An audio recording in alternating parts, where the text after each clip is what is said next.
with Assalamu alaikum wa rahmatullahi wa barakatuh. It is today, for me, it is the third day of Muharram in this new year. So Happy New Year to you. May Allah grant you a blessed year.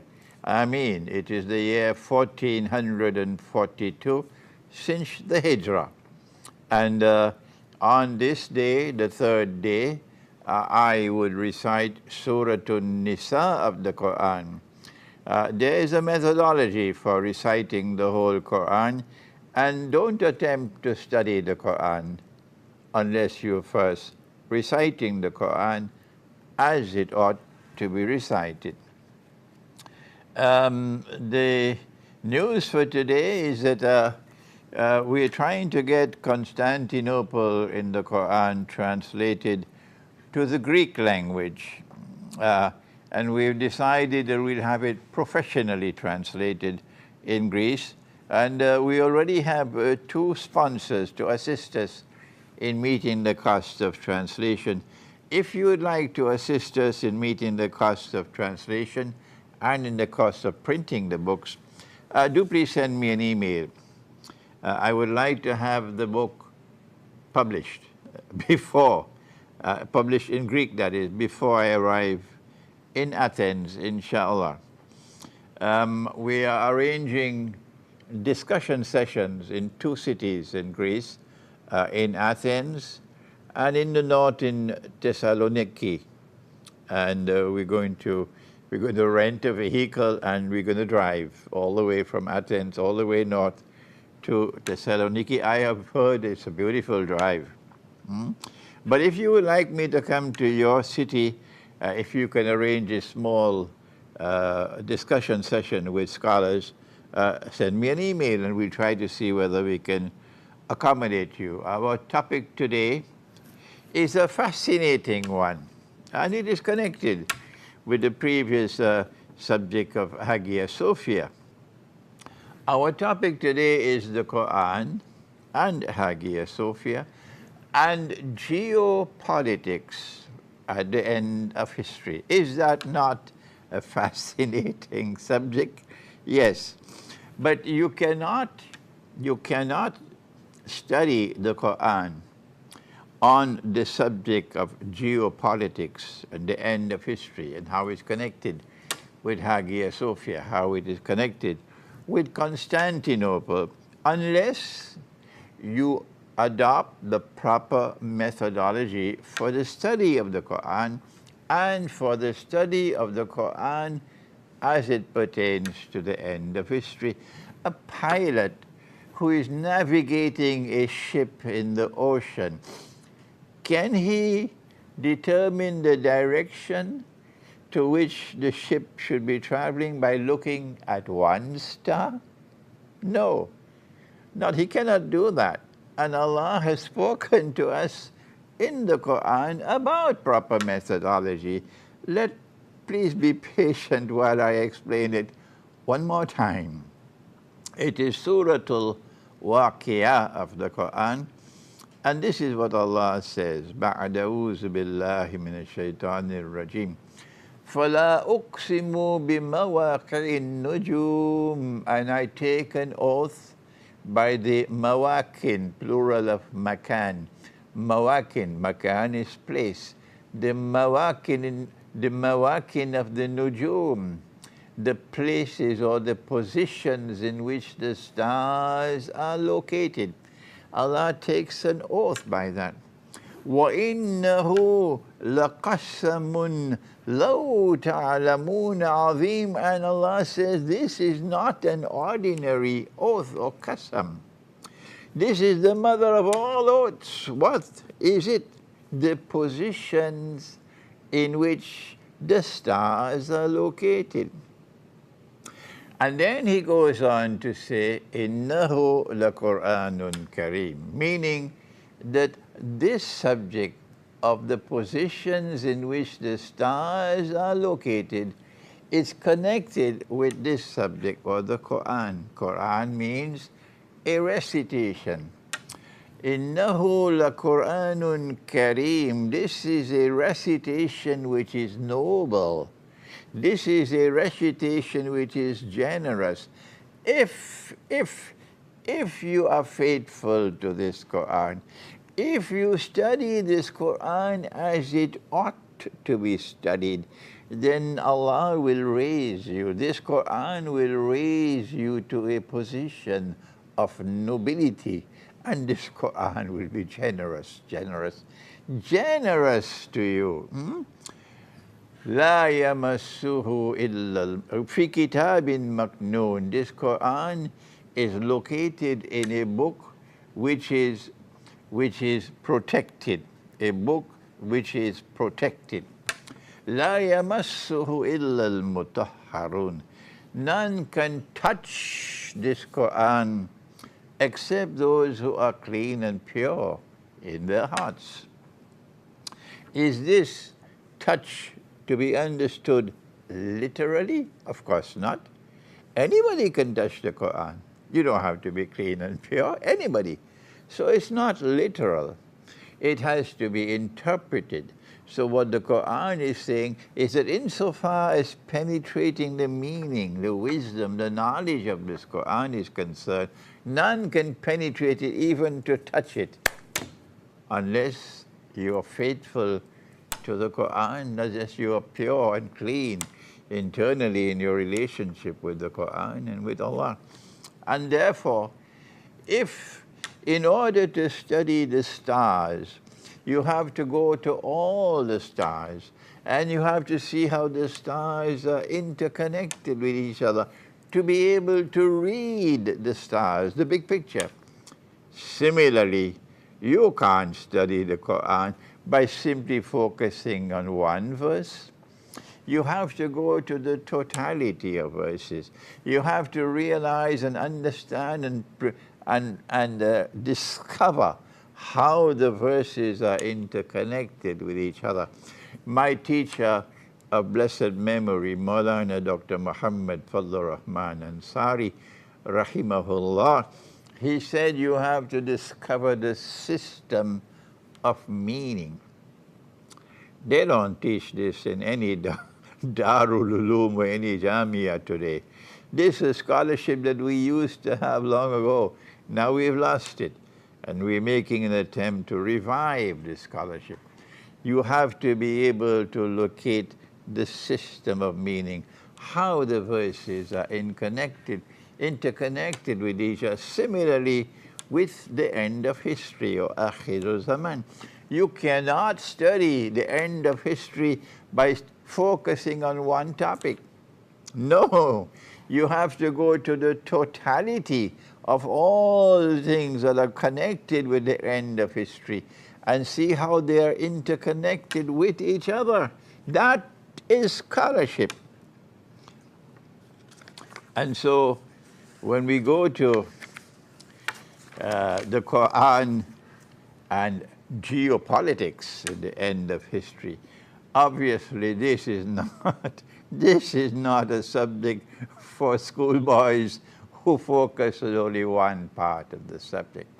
This is a subject for scholarship, real scholarship, that will devote years and years and years to the subject to understand it. And understanding does not come only from the rational faculty. Understanding does not come only from logic and rationality. The understanding also comes from something. It's a lovely word in the English language. In Arabic, it's basira. In English language, they put the word in front of the word sight, and they coin a new word, insight. And we say not just insight, but spiritual insight, that Allah places nur in the heart.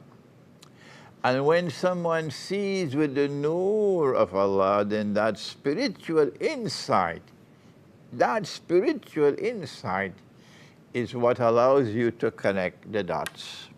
And so may Allah bless you, those of you who now listen carefully to what I'm saying, and who now want to study the Quran, as it ought to be studied, and who realize it cannot be studied without proper methodology and without internal, intuitive, spiritual insight, basira. May Allah bless you with that nur. So when we come to the end of history and we seek the understanding from the Quran about the end of history, the first thing that we realize about the end of history is that a new civilization appears on the stage of the world. It came out of nowhere, and it quickly assumed a position of dominance. It has a power which none can stand up to. And it uses that power to spread itself out all over the world. وَهُمْ مِنْ كُلِّ حَدَبٍ يَنْسِلُونَ. They spread out all over the world. And they take control of power in the world, modern Western civilization. And this lecture is being delivered only to those who think. And may Allah bless you if you make the effort to think. Allah sent the Quran to people who think. And so today, I'm talking to you, not to the others. I'm talking to you who long for understanding, who thirst for knowledge, who hunger for truth. My lecture is for you. Modern Western civilization is the most fascinating thing to have occurred in history, the most astonishing thing to have occurred in history. A civilization that came out of nowhere and yet quickly took control of the world. It has unmatched power, and its power is constantly increasing. It uses that power in an imperial way to establish its imperial rule over the world. It wants to rule the world. It has a lust to rule the world, but it rules the world by oppressing mankind. It uses power in a wicked way. It uses power to oppress, and it operates by way of deception. It presents itself as the best civilization it has ever been the good fortune of mankind to witness.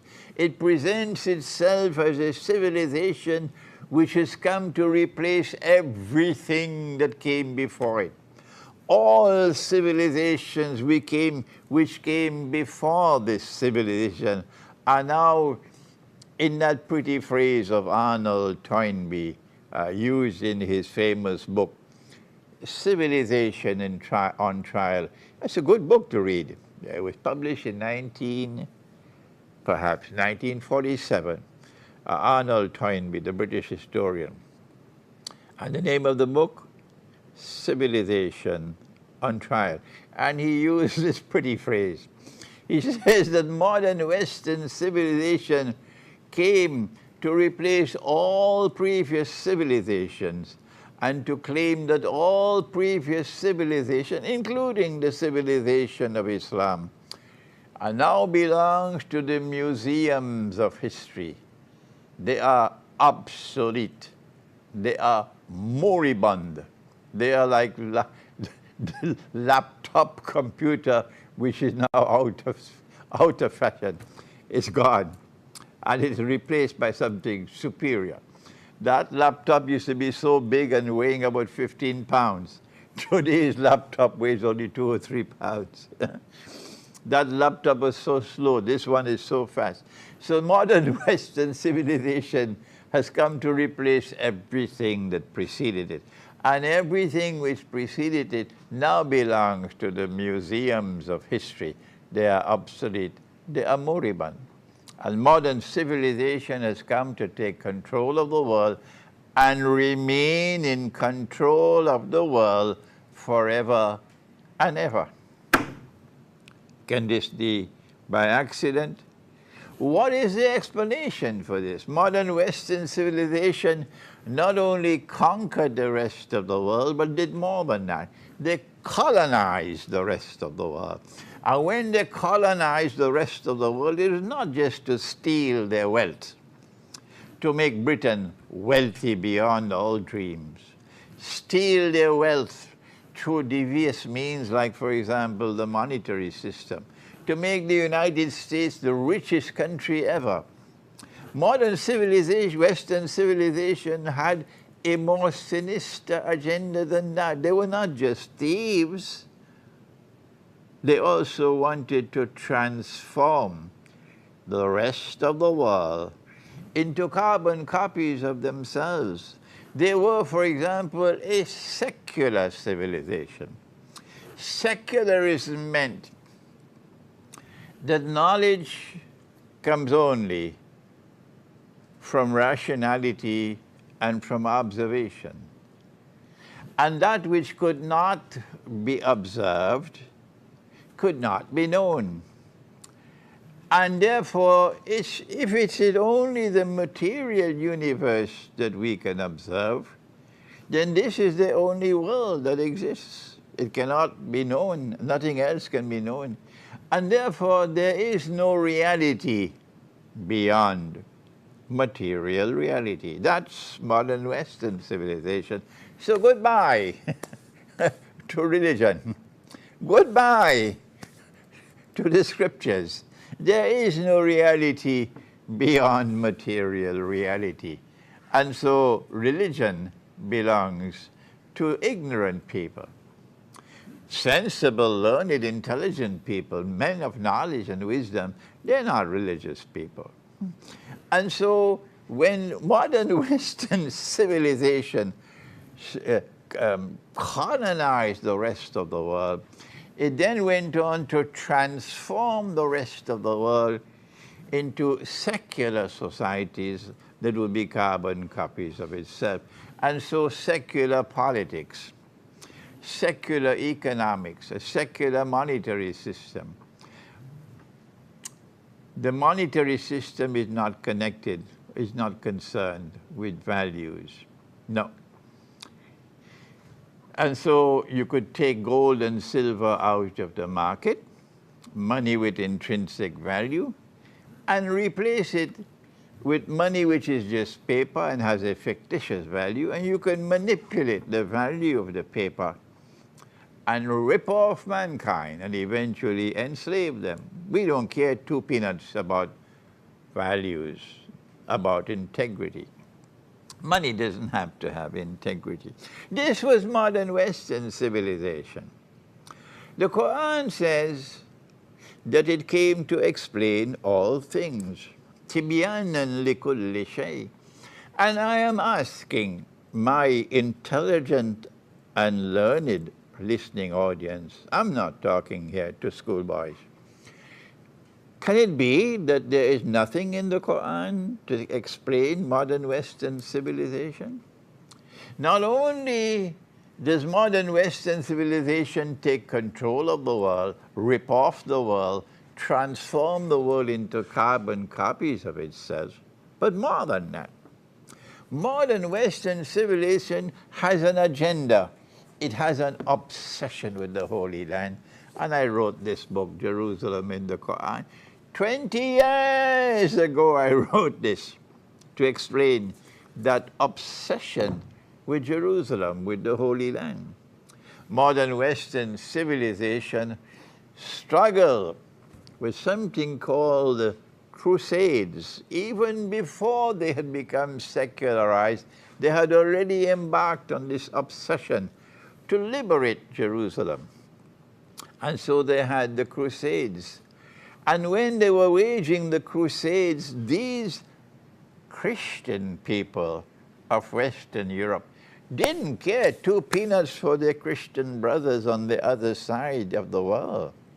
The Orthodox Christians of Russia and Greece and Bulgaria and the Balkans and so on. The Orthodox Christians of Syria, they didn't care two peanuts about them. Those Christians had Hagia Sophia as their central cathedral. These Christians are waging their jihad to liberate Jerusalem, but in the process they're also seeking to liberate Hagia Sophia. And on the Third Crusade, they actually succeeded in conquering Constantinople. So not only did they wage jihad against Muslims, they waged jihad against their own Christian brothers. And when they conquered Constantinople, they took control of Hagia Sophia. I believe, I hope I'm not wrong, I think they converted it into a stable or something. And then Allah helped the Orthodox Christians. And they're able, after 80 years, to drive them out and recover Hagia Sophia and recover Constantinople. When they did liberate Jerusalem finally, was it 1917, when General Allenby defeated the Ottoman Empire and took control of Jerusalem. Excuse me.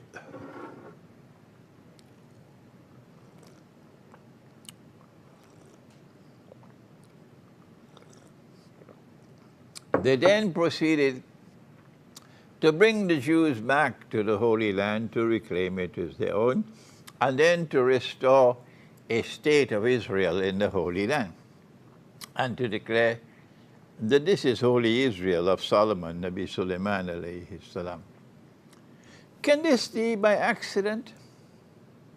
What is the Islamic eschatological explanation of the phenomenon of modern Western civilization? I am not talking to schoolboys. I'm talking to those of you who long, with your longing in your heart to penetrate the Quran. You are the ones I'm talking to today. And our answer is that you have to connect all the dots in the Quran. All the verses of the Quran, you have to connect them to be able to understand what does the Quran say about modern Western civilization, and therefore about geopolitics in Akhir Zaman, or the end of history. I doubt whether I can complete this subject in the half an hour which is left for me. But it's a fascinating subject. And you will find some of the answers in this book. You'll find some more of the answers in this book. That was Jerusalem in the Quran. And this one is Constantinople in the Quran. You'll find even more answers in this book, the Quran, the Great War, and the West. You'll find answers in this book, Dajjal, the Quran, and Awwal Zaman, or the beginning of history. You'll find it in this book, the second book on Dajjal, the Quran, Dajjal, and the Jasad. You'll find it in this book, explaining Israel's mysterious imperial agenda. You'll find it in this book, the religion of Abraham and the state of Israel, a view from the Quran, and the other book which is missing, I don't know who took, oh yes, somebody borrowed it, on Gog and Magog, an Islamic view of Gog and Magog in the modern world. When you go to all the verses of the Quran on the subject of Akhir Zaman, or the end of history, we are taken to Constantinople.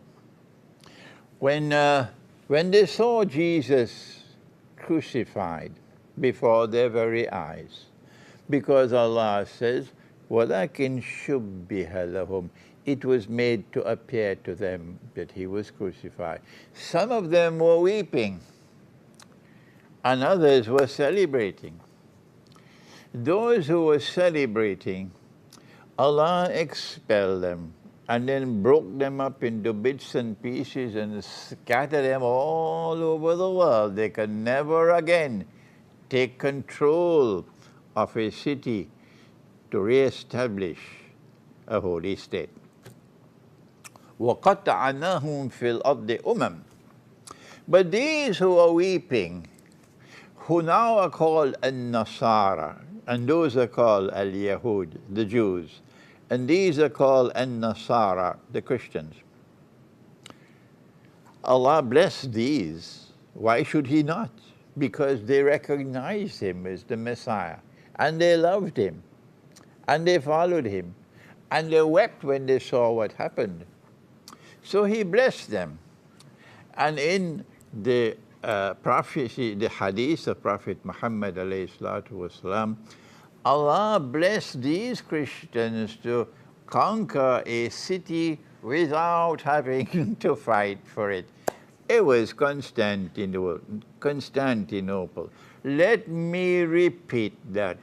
According to the hadith of Prophet Muhammad, Allah's blessings be upon him, Allah blessed these Christians to conquer a city without having to fight for it. It was Constantinople.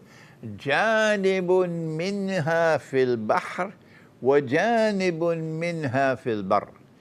Part of the city adjoins the land and part of the city is by the sea. And in that city are a people, an Israelite people, for whom the law of the Sabbath is obligatory. The Sabbath came down only to the Israelite people, not to anybody else. So it has to be a people who were in Jerusalem and expelled, and who are now blessed to conquer the city. It couldn't be the Jews, because Allah has cut them up into bits and pieces and scattered them all over the world. I am speaking today to those who think and who will therefore recognize that Allah ordained that the Christian people should conquer Constantinople without fighting. After they had conquered Constantinople, then the Prophet said, alayhi salatu wasalam, that Dajjal was released amongst them, the Antichrist.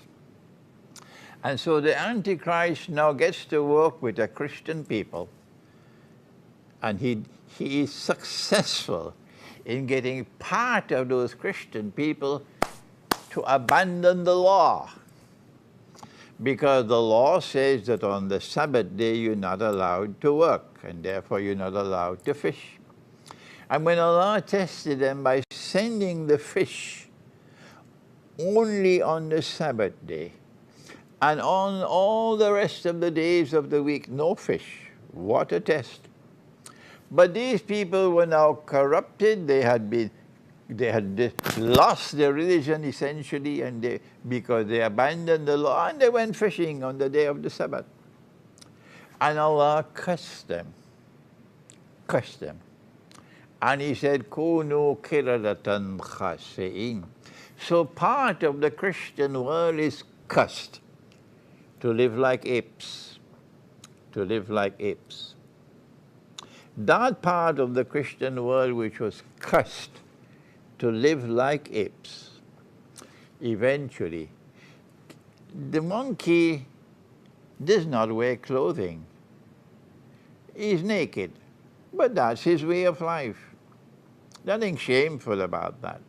But these are human beings, but now they live like monkeys, and they have a preference for public nakedness. So they start taking off clothes, particularly the women, until they are stark naked. That's right, living like monkeys. Public nakedness. And then these are people who live like monkeys, who have their bedroom life in public. But that's not shameful for the monkeys, but for human beings. Your bedroom life should be private, but they show a preference for public sexual relations. These people now leave Constantinople and they go to the West, and that is the origin of modern Western civilization. A Christian people who have essentially abandoned the law and eventually will live an atheist way of life. That's Britain today. All the churches, all the cathedrals, all the monasteries are up on sale because nobody goes to church anymore. And they show a preference to live like apes, like monkeys, with public nakedness and a preference for sexual relations in public.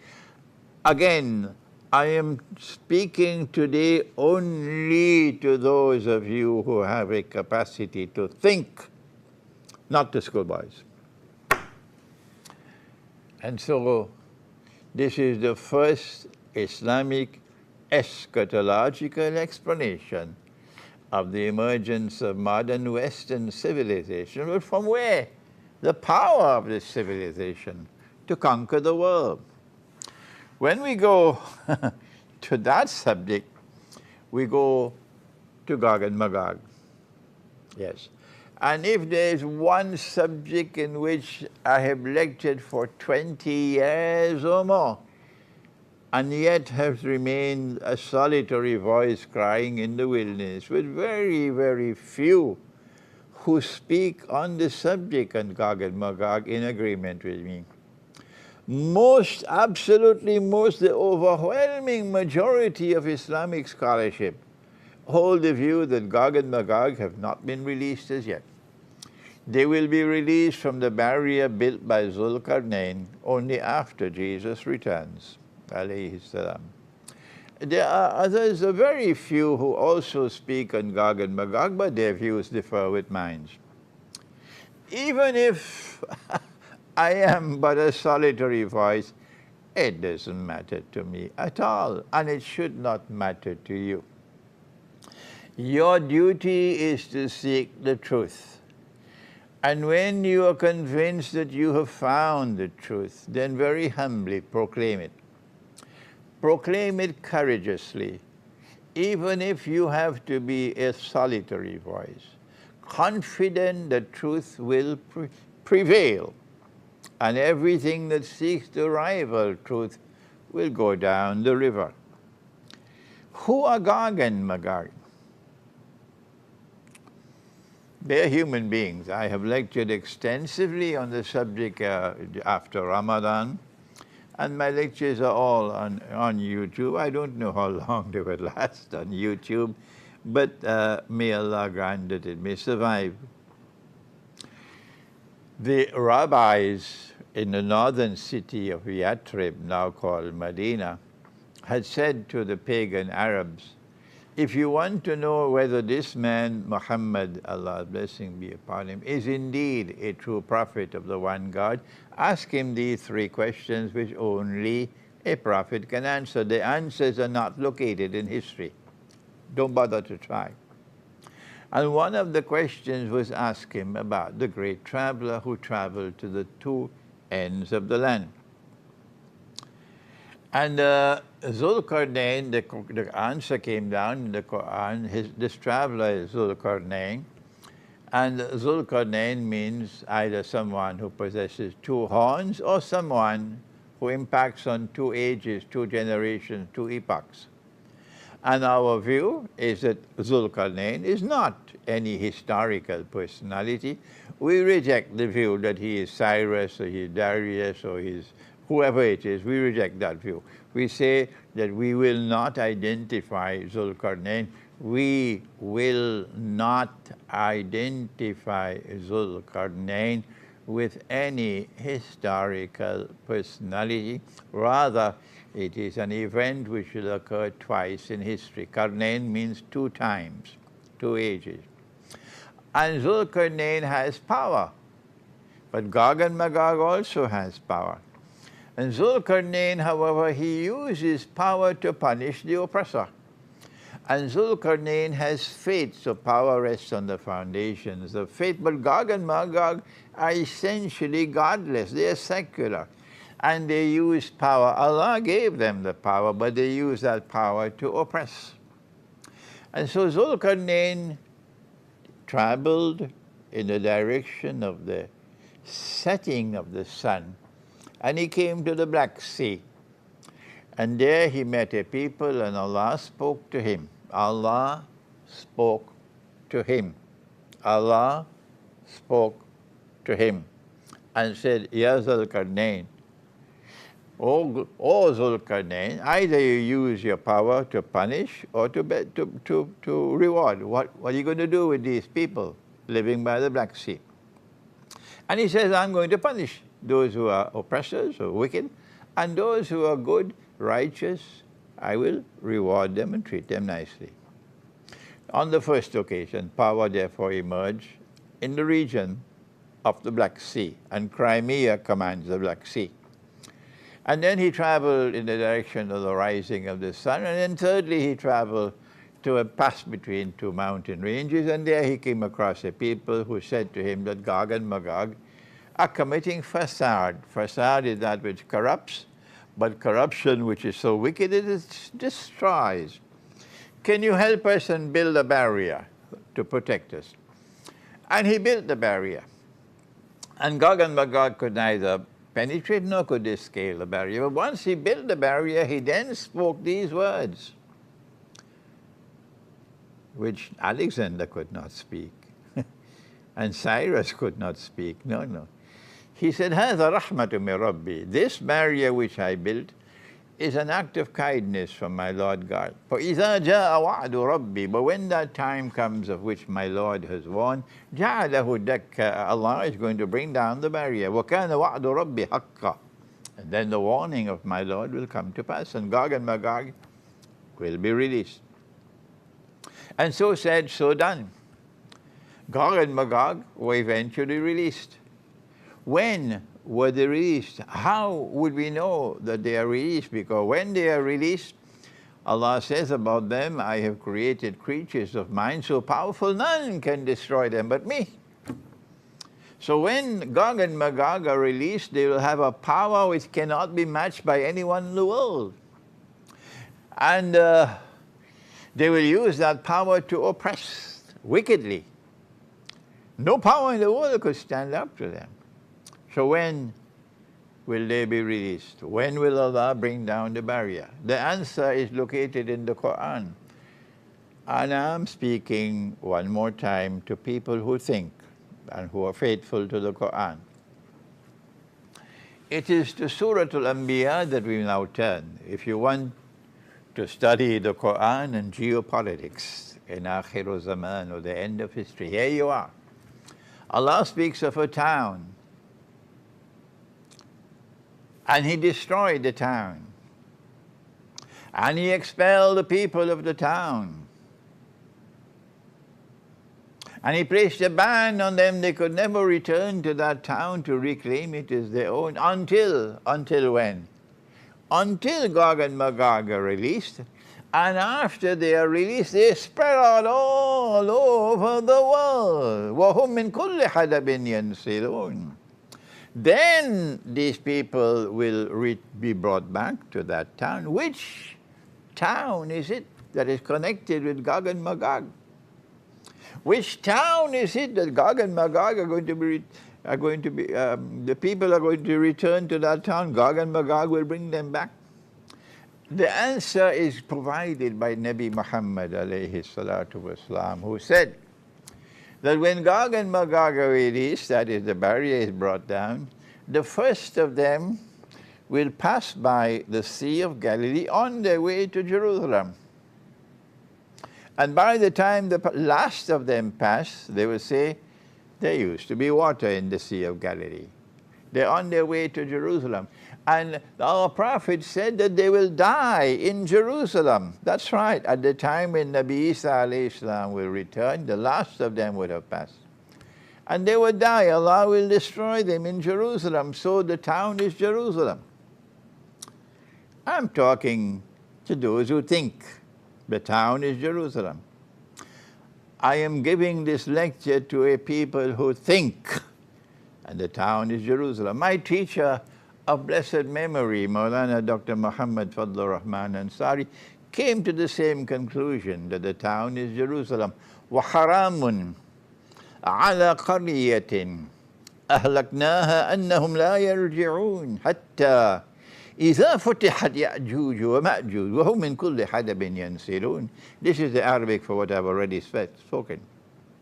Dr. Muhammad Iqbal also came to the same conclusion. قُلْ غَيَّ يَأْجُوجُ وَمَأْجُوجُ كَلَشْكَرْ تَمَامٍ. This is Urdu. Chashme Muslim Dekhli Tafsir Harfi Yansilun. وَمِنْ كُلِّ حَدَبٍ يَنْسِلُونَ. Harfi Yansilun. He's directing our attention to this passage of the Quran. The town is Jerusalem. So Allah is speaking in the Quran and says, when you see the Jews being brought back to Jerusalem to reclaim it as their own, then those who are bringing them back, those who are bringing the Jews, or those who have brought the Jews back to Jerusalem to reclaim it as their own, they are Gog and Magog. Let me repeat that. The Quran is therefore saying that when you see the Jews being brought back to the Holy Land, to Jerusalem, to reclaim it as their own, the people who are bringing them back, they are Gog and Magog. And so now, Gog and Magog are those who control power in modern Western civilization. And when Gog and Magog are released, and they spread out in all directions, now listen carefully. This will be an event which will occur only once in history. So if it has occurred and you cannot recognize it, you got to go back to school. This will not occur again, only once in history. A people will emerge with indestructible power. No one can stand up to them. Only Allah can destroy them. They will have power that none can resist.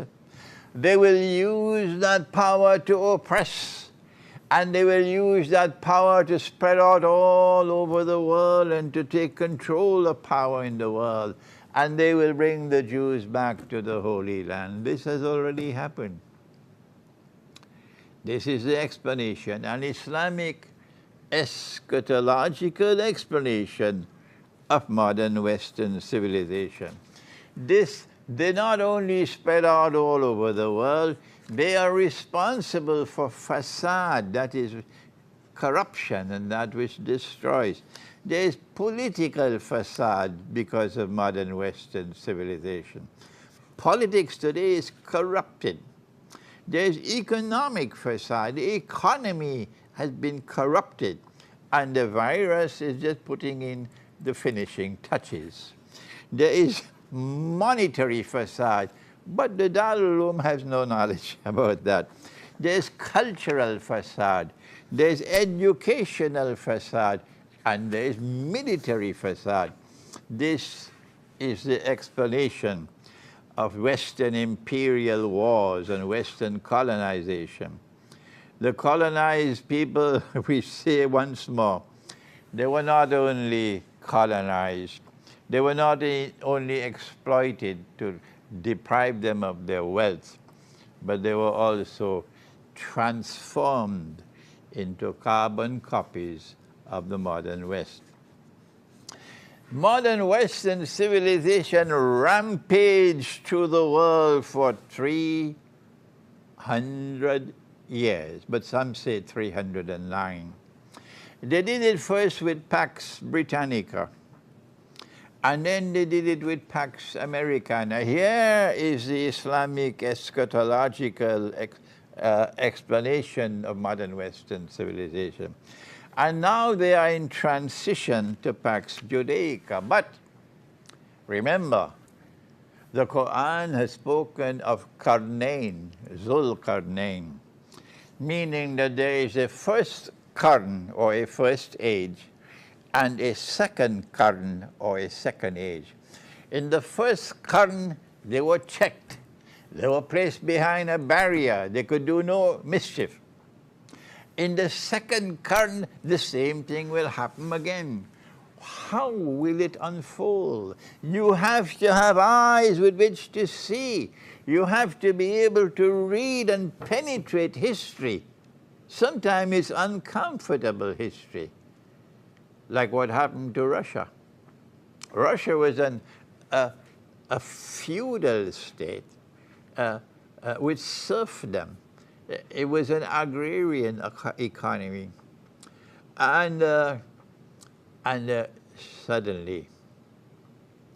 suddenly, mysteriously so,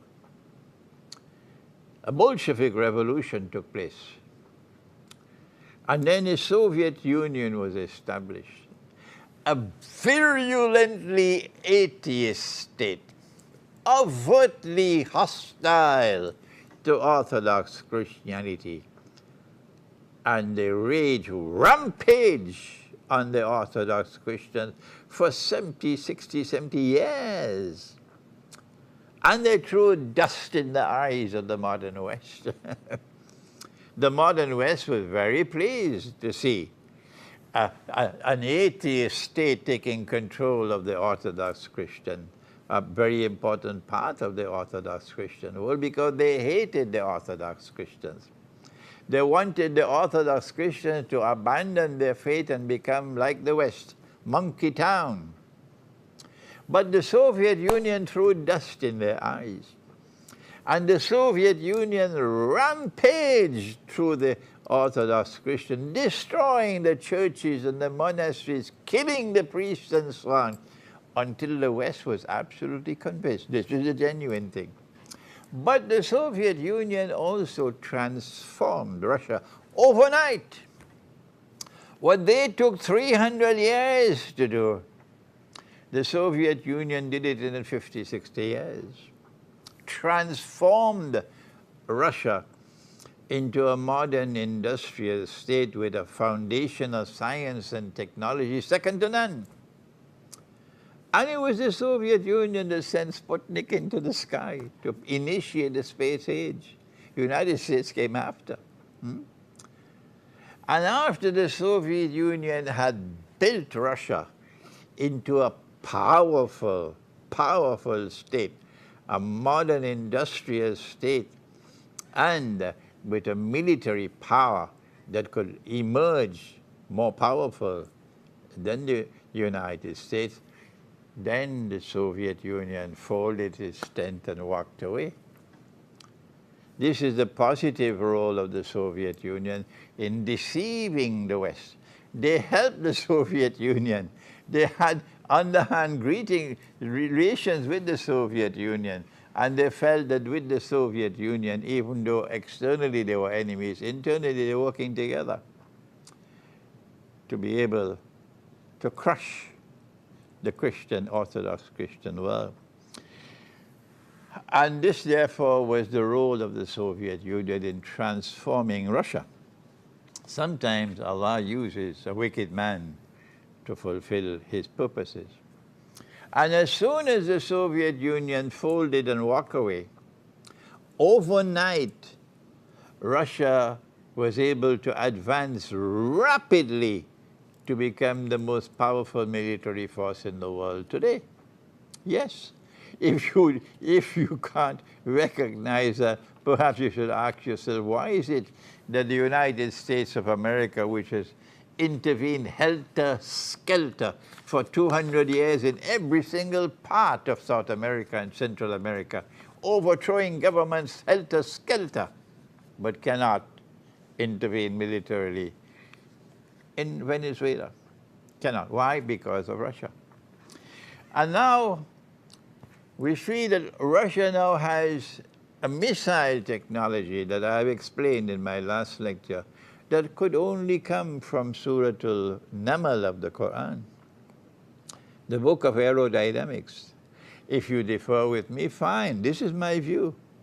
Wait until the Great War comes and you'll see that power at work. Yes.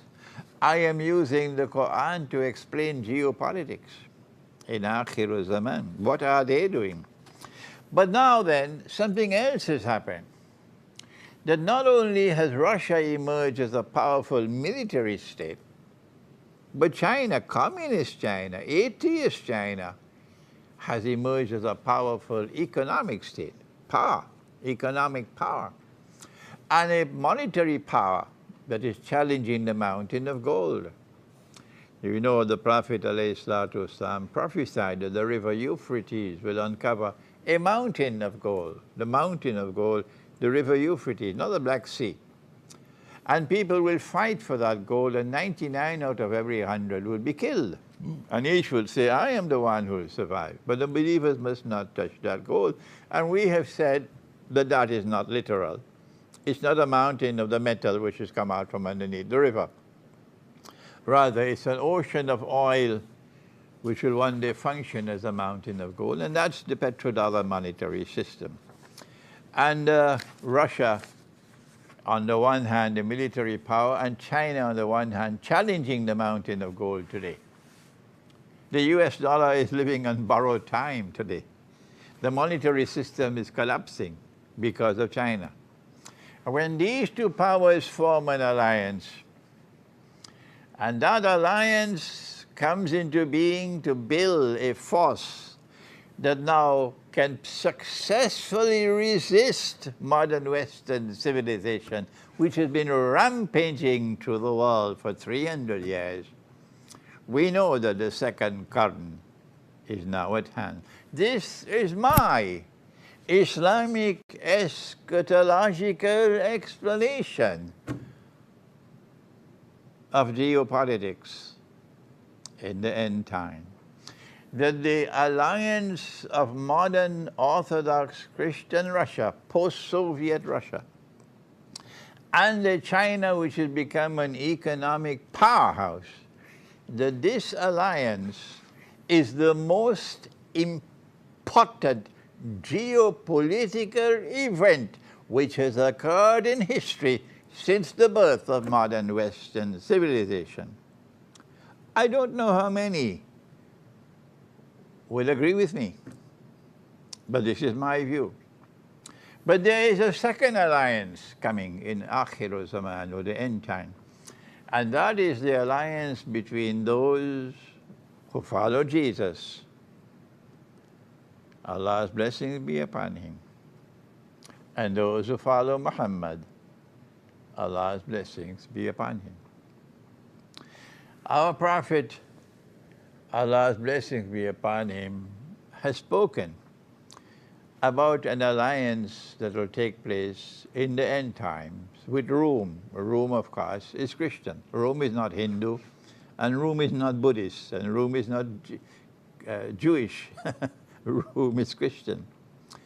But the Hadith has one part of it which is in harmony with the Quran, and another part which is in conflict with the Quran. And I have warned consistently that proper methodology is that the Quran must be recognized as supreme, as absolute truth. And even if a part of a hadith is in conflict with the Quran, it must be rejected. And so they don't understand these things, but I am explaining it to you. It's not just that the Prophet has said so, that you'll make an alliance with Rome, and this is the second alliance of the end time. The first is the alliance of Russia with China, and the second is the alliance with Rome and the world of Islam, or the world which follows Muhammad alayhi salatu wasalam. The Quran itself, is it in Surah Al-Anfal? The Quran says, Al-Kafiruna ba'duhum awliya'u ba'd. That those who reject faith, they are allies of each other. إِن لَمْ تَفْعَلُوا تَكُنْ فِتْنَةٌ فِي الْأَرْضِ وَفَسَادٌ كَبِيرٌ. If you do not do the same, if you do not form alliances, there will be fitna, turmoil and fasad, great corruption on earth. This is the Quran. So if we are to make alliances, those who have faith in the one God, with whom should we make an alliance? If we are to be faithful to the Quran, and if we are to make alliances, those who have faith in the one God, those who recognize Jesus as the Messiah, those who believe that Jesus will return, who should we make alliances with in the end time? The answer, we must ally ourselves with those who are closest to us in love and affection. It is the Quran, I have to repeat it one more time. It is the Quran which says in Surah Al-Anfal that those who disbelieve, they are people who have alliances with each other. And if you who have faith in the one God, if you do not do the same and form alliances, there will be turmoil, fitna on earth, and great, great facade, corruption and destruction on earth. So we must form alliances, we who have faith in the one God. Who should we form alliances with? We who follow Muhammad alayhi salatu wasalam, we say we have to form alliances with those who follow Jesus, because between them and us there's this one significant bond that we both believe that Jesus will return. So who are those Christians with whom we should form alliance? This is a subject we'll have to take up next week, inshallah, because my time is ending now. But before I end, who are the Christians who are our allies at the time when the Prophet was alive? Did you hear that question? Who are the Christians who were our allies at the time when the Prophet was alive? There were those of us who were being persecuted in Mecca. And the Prophet said, Allah's blessings be upon him, he said, leave and go to Abyssinia. There is a Christian king in Abyssinia, and Allah will put it in his heart to protect you. And that's what he did. That's what he did. And when that Christian king died, the Negus, a man who believed in the Trinity, a man who worshipped Jesus as the Son of God and the third person in the Trinity. When that Christian king died, and the Prophet Muhammad ﷺ heard the news of it in Yathrib, now known as Medina, he performed the funeral prayer in absentia for the Negus. And so clearly, it is those Christians who helped us, who protected us at that time, and who, when their king died, our Prophet prayed for him, even though he believed in the Trinity, even though he worshipped Jesus as the Son of God, and Allah condemns that in the Quran. Yet he prayed for that man. He performed what is known as the Salatul Janazah. I gave this to you to whet your appetite for the next session. Who are those Christians